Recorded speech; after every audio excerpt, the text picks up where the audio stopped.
भारत के लोग अब तक यूक्रेन के कीव शहर की बात इसलिए करते रहे हैं क्योंकि यहाँ मेडिकल यूनिवर्सिटीज हैं जिनमें बड़ी तादाद में भारतीय बच्चे पढ़ते हैं।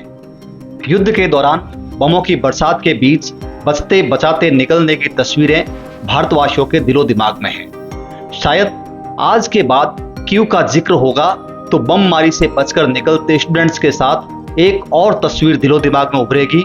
वह है कीव में मार्टिरोलॉजिस्ट एक्सपोजिशन के सामने रुआ से खड़े राष्ट्रपति ज़ेलेंस्की के कंधे पर हाथ रखे गमगीन भारतीय प्रधानमंत्री नरेंद्र मोदी की तस्वीर। सियासत को दिल दिमाग से निकालकर मानवीय पहलू से देखें तो फरवरी 2022 से युद्ध झेल रहे देश यूक्रेन का पूरा दर्द निचोड़कर इस तस्वीर में समाता नजर आएगा। ऐसा इसलिए क्योंकि जिस जगह मोदी ज़ेलेंस्की खड़े हैं वहां उन बच्चों के फोटो लगे हैं जो युद्ध में मारे गए। कुछ दूरी पर वे खिलौने पड़े हैं जिनसे कभी बच्चे खेला करते थे।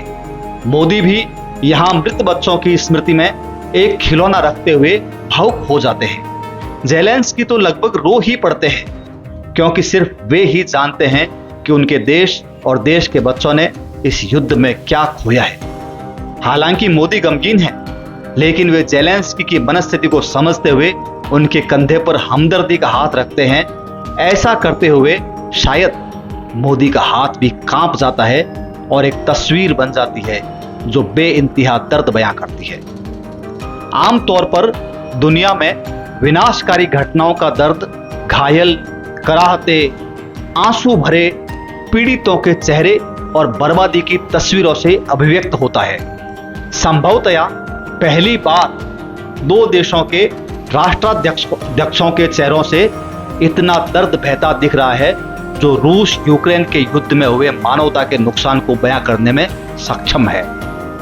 दर्द की चित्र दीर्घा में मोदी ज़ेलेंस्की के शामिल होने से एक उम्मीद जगी है कि तस्वीर बदलेगी। उम्मीद इसलिए है क्योंकि जिन वैश्विक हालात में मोदी ने यूक्रेन जाकर ज़ेलेंस्की के कंधे पर हाथ रखने की हिम्मत दिखाई है वह सामान्य बात नहीं है। मोदी भारत के पहले प्रधानमंत्री है जो यूक्रेन गए हैं। यूक्रेन के नेशनल डे से एक दिन पहले उन्होंने वहां पहुंचकर शांति की शुभकामना दी। खुद मोदी बच्चों की मौत पर खुलकर बोले और युद्ध समर्थकों को सख्त संदेश दिया।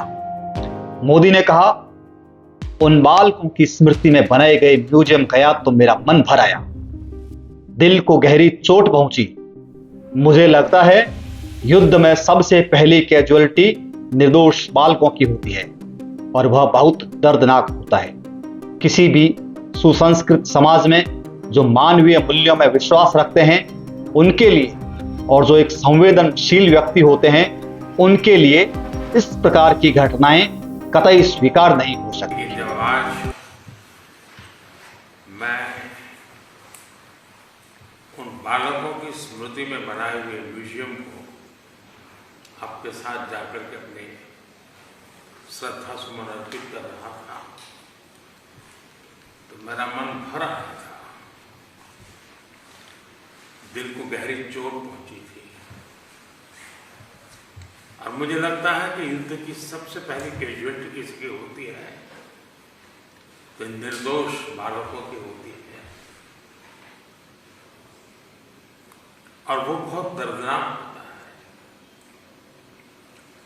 किसी भी सुसंस्कृत समाज में जो मानवीय मूल्यों में विश्वास करते हैं उनके लिए और जो एक संवेदनशील व्यक्ति होते हैं उनके लिए इस प्रकार की घटनाएं कतई स्वीकार नहीं हो सकती हैं। दुनिया में मानवीय मूल्यों में विश्वास करने वाला कोई भी व्यक्ति इसको स्वीकार नहीं कर सकता। यूं लगता है कि मार्टिरोलॉजिस्ट एक्सपोजिशन दर्द में डूबी इंसानी बस्ती का दरवाजा है। यह दरवाजा एक बार खुलता है तो इसकी खिड़कियों से यूक्रेन के हर घर में झांका जा सकता है। एक खिड़की 10 वर्षीय बोहदान के घर पे ले जाती है जो युद्ध के बमों से जर्जर हो चुके घर में अंगीठी के पास बैठा किताब पढ़ रहा है। घर में अब उसकी के साथ दादी, 2 बहनें और एक बिल्ली है। गैस, लाइट, पानी कुछ भी नहीं है। हाड़ कंपाती ठंड में उनके लिए खाने और गर्माहट का कोई सहारा है तो महज जलाऊं लकड़ियां, जिन्हें वह कमोबेश हर दिन एकत्रित कर लाता है। घर में मौजूद यह इकलौता पुरुष सदस्य अपने नन्हे हाथों से लकड़ियों के छोटे छोटे टुकड़े करता है। वह उस टूटी स्कूल बस के पास कई बार चक्कर लगा आता है जो शायद युद्ध से पहले उसे स्कूल ले जाती थी। अब स्कूल बंद है, पढ़ाई छूट चुकी है।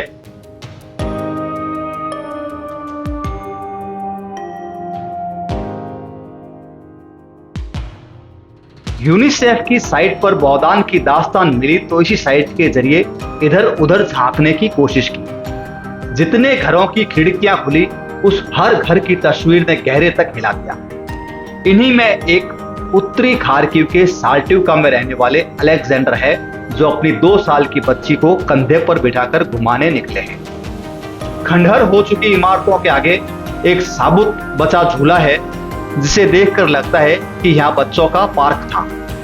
2 साल की मिशेल झूलने का इशारा करती है। बम, शोर, सायरन और दुश्मनों की आहट से घबराई रहने वाली नन्ही सी जान को झूले में बिठाकर कुछ क्षण के लिए पिता पुत्री सुकून पाते हैं, लेकिन माथे पर चिंता की लकीरें कम नहीं होती। बात सिर्फ मिशेल और बौदान जैसे कुछ बच्चों की ही नहीं, वरन लाखों बच्चों की है। सेव द चिल्ड्रन की 9 अगस्त को जारी रिपोर्ट के मुताबिक युद्ध के 900 दिनों में 2184 बच्चे बममारी और युद्ध से प्रभावित हुए हैं। इनमें से 633 की मौत हो गई है और 1551 घायल हो गए।